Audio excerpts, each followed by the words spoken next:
Retour sur le stand de l'enseignement catholique pour cette dernière interview de la journée. J'ai le plaisir d'accueillir Joachim Le Floch-Imad, enseignant, essayiste, directeur de la Fondation Res Publica, auteur de Main basse sur l'éducation nationale, enquête sur un suicide assisté, aux éditions du Cerf.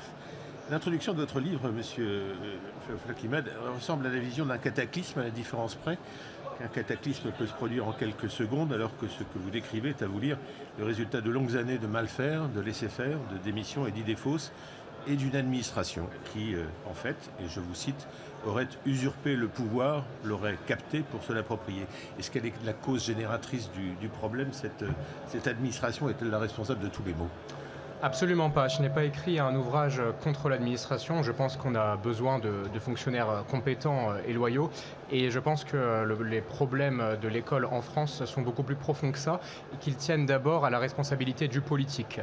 C'est-à-dire que mon ouvrage porte sur un sujet dont on parle à longueur de temps, à longueur de plateau, sur bien des sujets comme l'immigration, la diplomatie, l'insécurité.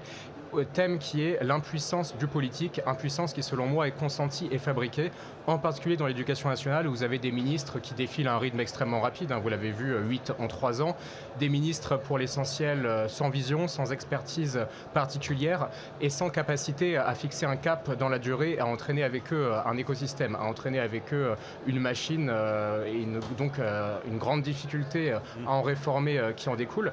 Et donc parce que vous avez cette absence de cap, cette imprécision du politique quant aux finalités de l'école, vous avez en retour une administration qui n'en fait à peu près qu'à sa guise et qui n'est forte en réalité que parce que le politique consent être faible et consent à ne pas fixer de cap, à polariser le débat éducatif sur des sujets toujours plus périphériques. On l'a vu en cette rentrée scolaire, l'éducation à la sexualité, les rythmes scolaires, l'éco-citoyenneté. On est sur des sujets selon moi d'ordre secondaire.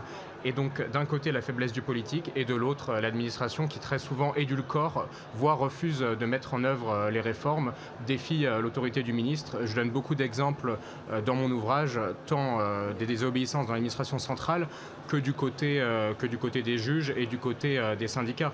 Je pense par exemple à ce qui est arrivé et ce qui est devenu à la réforme de Gabriel Attal, le choc des savoirs, qui a été détricoté sur le terrain après avoir été annoncé dans les discours officiels.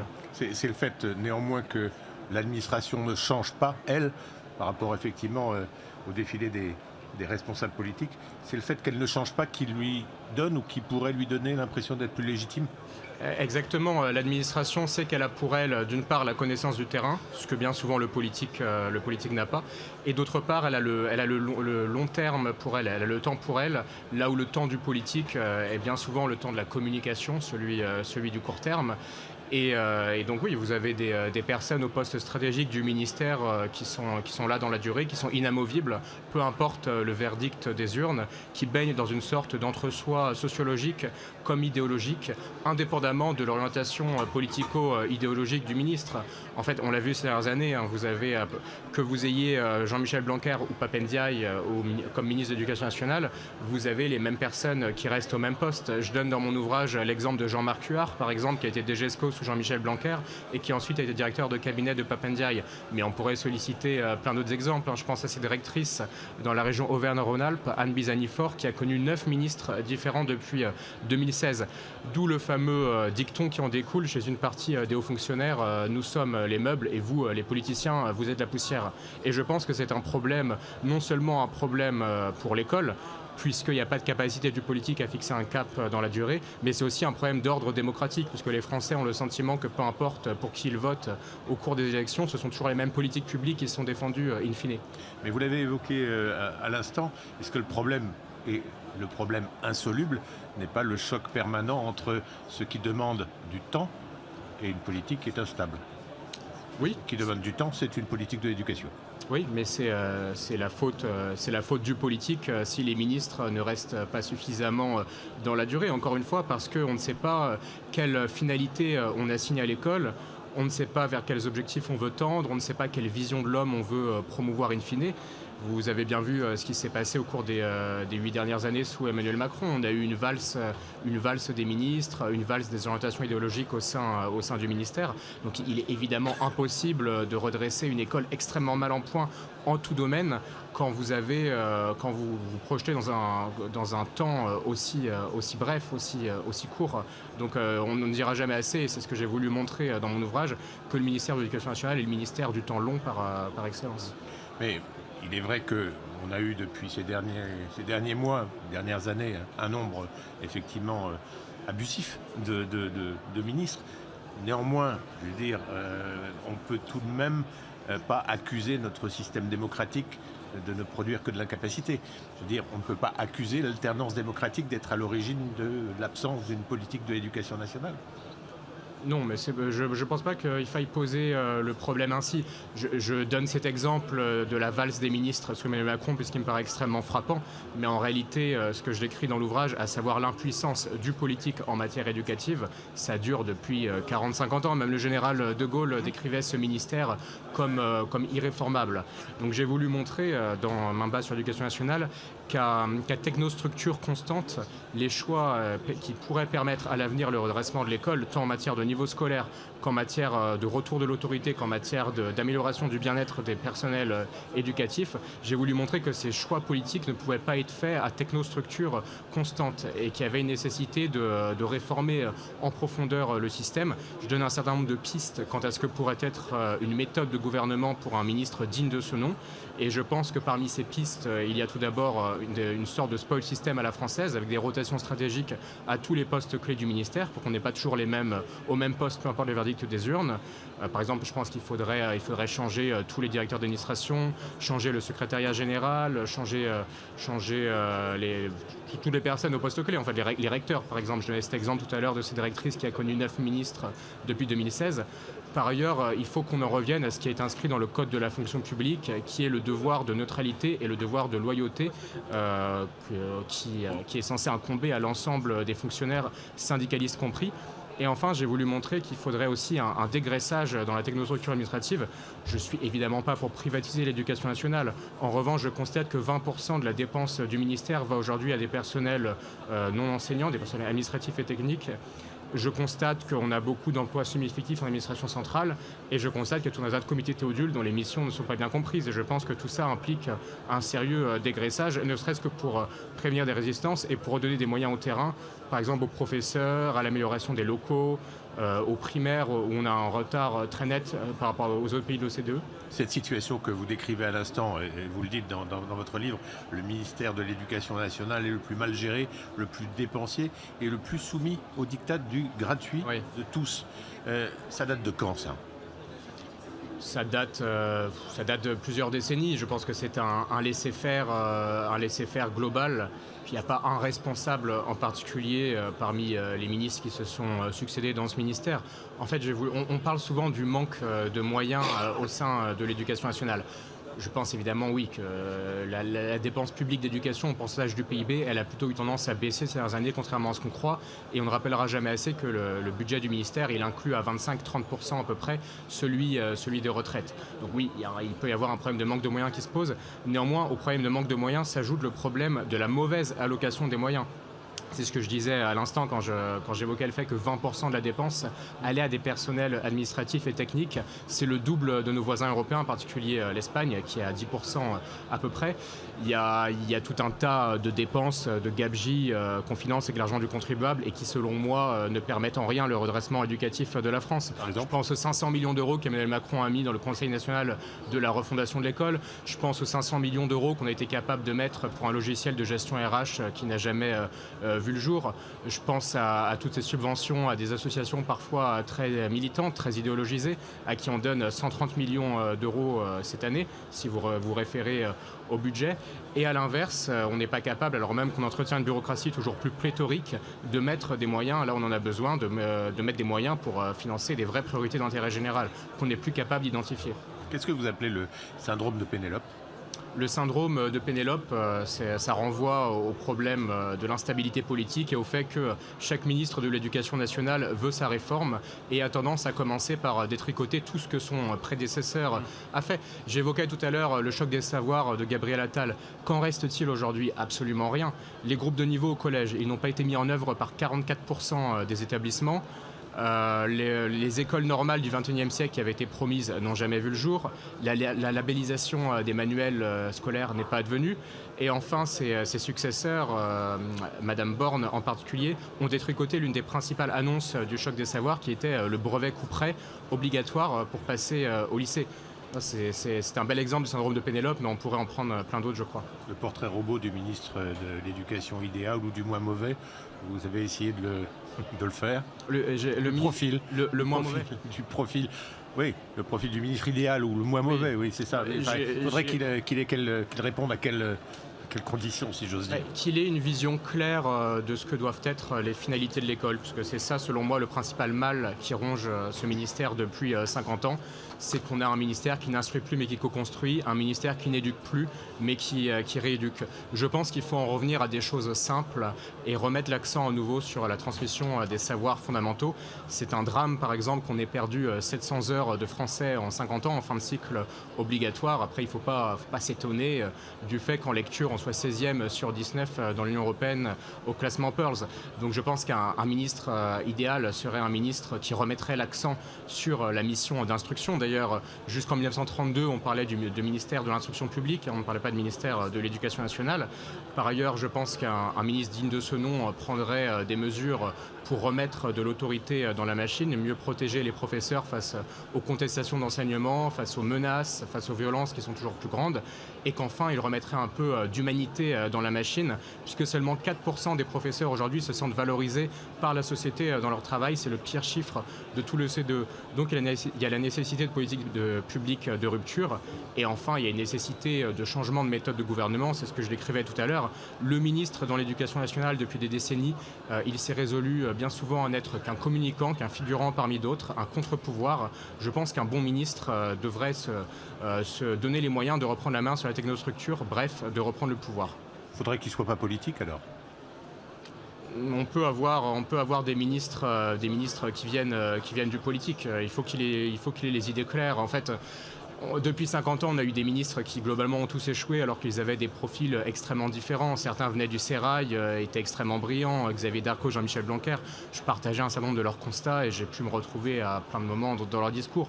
Mais le fait est qu'ils ont échoué et que des personnes qui n'étaient pas politiques, qui n'étaient pas dans le sérail de l'éducation, ont échoué également. Luc Châtel était directeur du groupe L'Oréal, PDG du groupe L'Oréal. Donc ça montre bien que le problème, ce n'est pas d'où vient le ministre, c'est où est-ce qu'il veut aller. Vous parliez de neutralité tout à l'heure. Comment est-ce qu'on peut assurer à l'éducation nationale la neutralité suffisante pour que les choses aillent correctement ? Déjà, il faut être capable de faire les bons diagnostics et de voir qu'aujourd'hui, cette neutralité n'est plus défendue et que vous avez des dérives politico-idéologiques à tout niveau dans l'éducation nationale, en administration centrale, dans l'inspection générale, dans les établissements et dans l'activité des syndicats. Je rappelle par exemple tout un tas de désobéissances qui ont été syndicales sur un terrain politico-idéologique ces dernières années. Je pense par exemple au refus par certains syndicats de mettre en œuvre l'interdiction de l'abaya qu'a voulu Gabriel Attal. Je pense à la confiscation des copies du baccalauréat sous Jean-Michel Blanquer par opposition à sa réforme du lycée et par opposition à sa réforme du bac. Je pense à ces activités organisées par les syndicalistes qui n'ont rien à voir avec ce que doivent être les missions de l'école. Par exemple, ce stage en Gironde qui a été organisé en 2025 sur le thème « S'éduquer à la Palestine ». On est très loin, si vous voulez, d'une feuille de route qui me semble qui permettrait le redressement de l'école. Donc il ne s'agit pas de caporaliser évidemment les syndicalistes. On a besoin de syndicats pour avoir des remontées du terrain, pour accompagner les personnels. Là n'est pas la question. Là où il y a un problème, c'est que lorsqu'il y a des dérives politico-idéologiques chez les syndicalistes et chez certains fonctionnaires, on est incapable de convoquer, on est incapable de rappeler à l'ordre et on est incapable, le cas échéant, de sanctionner. Et c'est cette impunité qui ouvre la voie à tout un tas de dérives. Dans les premières pages de votre livre, on note un mot sympathique à l'égard de Jean-Pierre Chevènement, dont vous avez été proche, dont vous êtes toujours proche. Oui. Vous êtes un homme de gauche ? Je ne me qualifierais pas de gauche. Je ne sais pas si Jean-Pierre Chevènement se dirait de gauche non plus. Je me retrouve dans un logiciel républicain et patriote. En tout cas, Jean-Pierre Chevènement, quand il a été candidat à l'élection présidentielle en 2002, disait qu'il était illusoire d'espérer gravir une montagne par une seule face de celle-ci, en l'occurrence la face gauche, et qu'il fallait parfois pouvoir être capable de faire l'union des deux rives. Donc moi, je me retrouve dans un corpus de valeurs républicains, patriotes, corpus qui, je le regrette, est de moins en moins présent tant au sein du ministère qu'au sein de sa technostructure. Je disais ça parce que vous êtes extrêmement dur avec les syndicats d'enseignement, et également très dur avec les insoumis, par exemple, avec l'extrême gauche. Oui. Ah oui, là, là, on n'est pas dans la gauche au sens républicain du terme, parce que moi, là, je peux me retrouver dans l'héritage d'une certaine gauche. Je rappelle le mot de Jean Zay, grand ministre de l'instruction publique en 1936, qui disait que l'école doit rester un sanctuaire, un asile inviolable où les querelles des hommes ne rentrent pas. Je suis tout à fait nostalgique des discours à la jeunesse de Jaurès, je suis tout à fait nostalgique du mot de Paul Langevin, qui avait fait un grand plan pour réformer l'école au lendemain de la Seconde Guerre mondiale, et qui disait que l'école devait assurer la promotion de tous et assurer parallèlement la sélection des meilleurs. Ça, c'est une gauche dans laquelle je peux me retrouver, et je constate que la gauche politicienne, la gauche officielle aujourd'hui est très loin de ses valeurs. Néanmoins, je ne suis pas tendre non plus avec la droite ni avec le centre. Je considère que la destruction de l'école s'est accomplie toute orientation politique confondue. En fait, vous n'êtes tendre avec personne, hein, de manière assez générale. Comment est-ce que vous interprétez le comportement des insoumis, cette laïcité radicale qu'ils professent et qui les conduit en permanence à tenter de relancer la guerre scolaire? Ça conduit quel objectif, selon vous? Il y a un double fondement, je crois. Il y a évidemment des raisons idéologiques. Certains sont sincères dans ce discours par haine de la France, par haine de la laïcité, par haine de nos modèles républicains.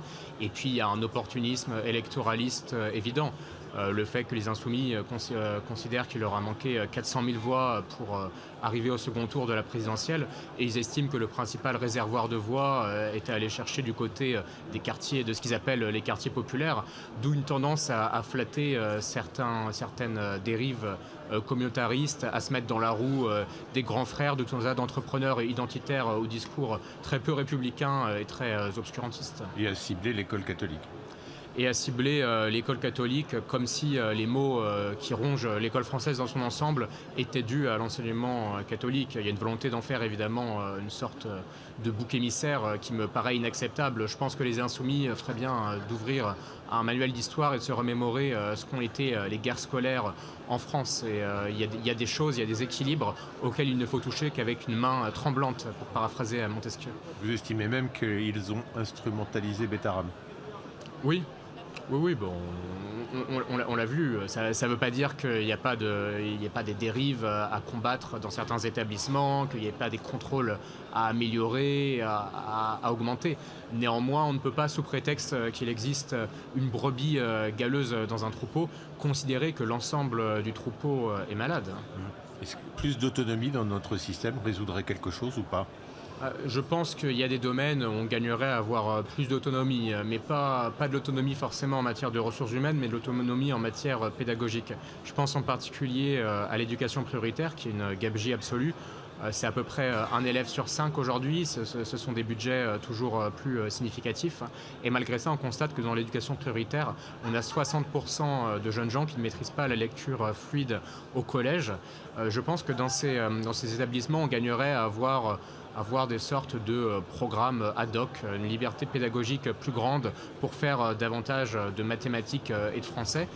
Néanmoins, je ne considère pas qu'à l'échelle nationale, l'autonomie soit un remède miracle à nos maux. En réalité, ce discours sur l'autonomie, il est vieux comme le monde. Ça fait une 50aine d'années qu'on l'entend. Je pense que l'école souffre moins d'un déficit d'autonomie que d'un déficit de république, qu'un déficit de capacité à instruire, qu'un déficit de patriotisme. Et je crois aussi que l'autonomie, telle que certains la défendent, pourrait renforcer un certain nombre de maux qui gangrènent le système.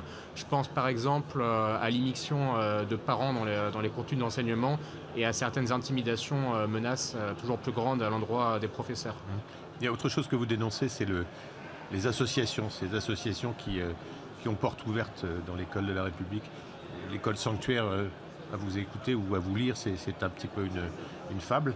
Et il y a un danger là qu'il faut absolument contraindre rapidement. Il y a un entrisme associatif dans l'éducation nationale qui renvoie au vieux fantasme révolutionnaire de fabriquer un homme nouveau. L'école était jadis un sanctuaire, force est de constater qu'elle ne l'est plus aujourd'hui.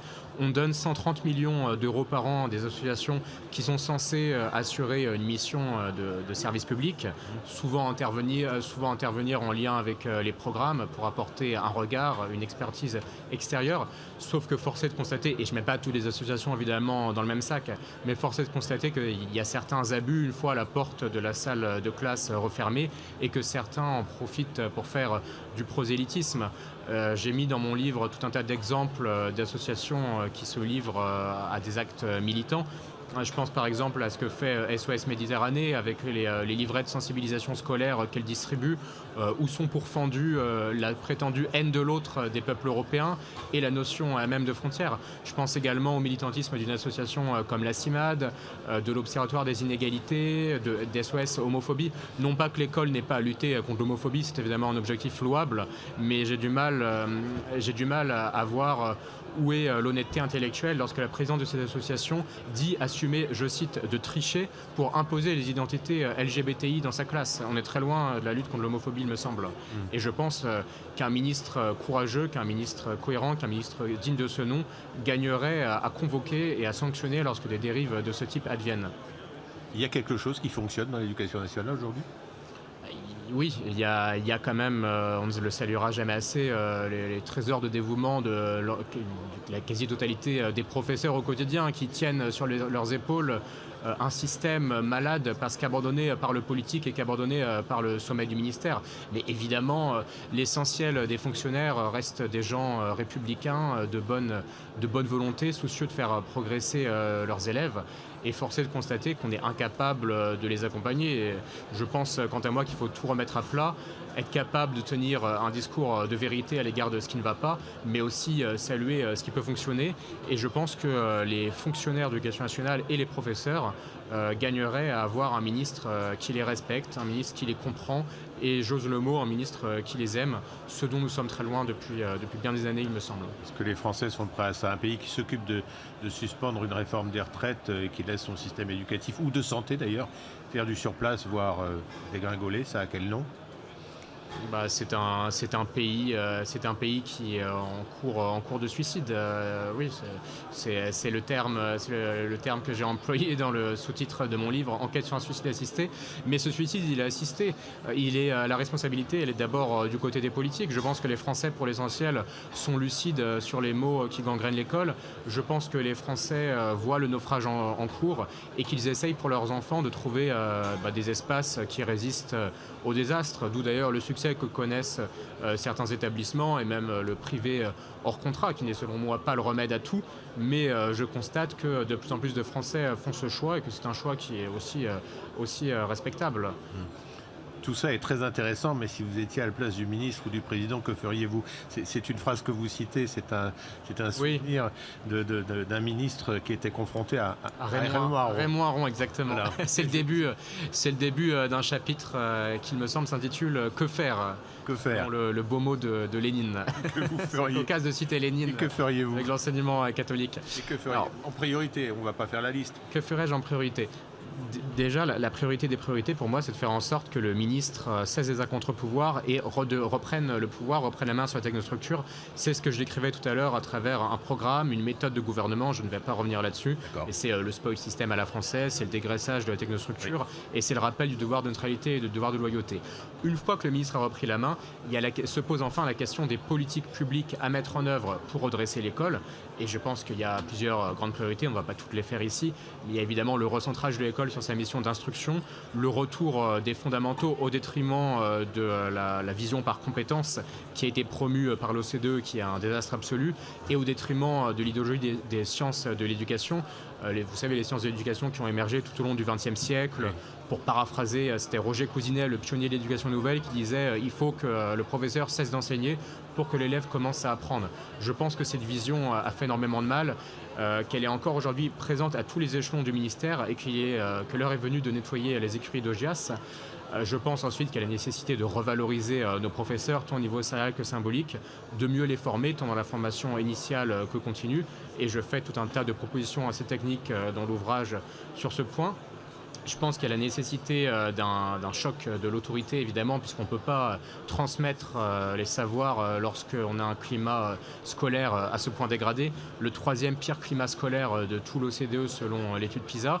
Je pense enfin qu'il y a une nécessité de remettre de l'exigence intellectuelle et de la sélection en tout domaine, que l'hétérogénéité croissante des classes est un vrai défi et qu'on gagnerait à aller non pas vers des mesures court-termistes comme les groupes de niveau, mais à aller vers une véritable remise à plat, le passage du collège unique au collège modulaire, le brevet couperet pour passer au lycée et un retour de la sélection à l'université, dont la contrepartie devrait être la refonte de l'enseignement technique, qui n'est pas une voie de garage, mais qui doit à nouveau être une voie d'excellence, d'une part parce qu'elle est nécessaire à la réindustrialisation du pays, et d'autre part puisqu'elle peut être une opportunité formidable pour tout un tas de jeunes gens dont les aspirations et les singularités pourraient être davantage mises en avant, pourraient mieux s'épanouir dans la voie technique que dans la voie généraliste. Vous avez vu apparaître des choses intéressantes. Est-ce que vous avez d'ailleurs vu apparaître des programmes concernant l'éducation dans les programmes de futurs candidats? Pas pour le moment. Je lis ça et là des choses intéressantes. Je trouve néanmoins qu'il y a une tendance à édulcorer un certain nombre de problèmes par idéologie ou alors par lâcheté, y compris à droite. Je pense à cette question, par exemple, de l'impact de l'immigration sur le système éducatif qui est au cœur de mon livre. Je n'ai pas vu cette question traitée par une grande part des politiciens officiels, disons, alors même qu'on ne peut pas faire comme si l'école était un sanctuaire, alors même qu'elle est une caisse de résonance de tous les maux qui travaillent la société. Et je pense que l'immigration, évidemment, elle n'est pas la cause des problèmes de l'école, mais elle les aggrave tous. Donc cette question, par exemple, n'est pas traitée, et je pense que les politiciens gagneraient à faire un travail de lucidité là-dessus. Après, il y a évidemment des individualités courageuses, des choses qu'on peut lire ça et là qui sont intéressantes. Mais je n'ai pas vu de réflexion globale sur ce qui est le cœur de mon livre, à savoir la nécessité en fait, que le politique reprenne la main sur une technostructure qui est autonome, qui est immuable et qui est plus puissante que jamais. Emmanuel Macron, je le rappelle, avait écrit dans Révolution en 2016 « Le pays vit pour l'administration et non l'administration pour le pays ». Il avait écrit ça en le déplorant. Force est de constater que l'administration n'a jamais été aussi puissante qu'au bout de 8 années d'Emmanuel Macron.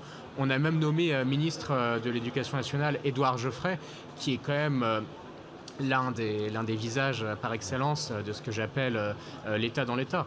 Et d'ailleurs, je crois que cette nomination a donné raison à la thèse qui est au fondement de mon livre, à savoir qu'avant, il y avait une technostructure qui pilotait l'éducation nationale dans l'ombre, et qu'aujourd'hui, de plus en plus en tout cas, cette technostructure gouverne à visage découvert. Merci Joachim Le Floch-Imad. Je rappelle le titre de votre livre, Main basse sur l'éducation nationale, enquête sur un suicide assisté. Et c'est aux éditions du Cerf. Merci. Merci pour vos questions.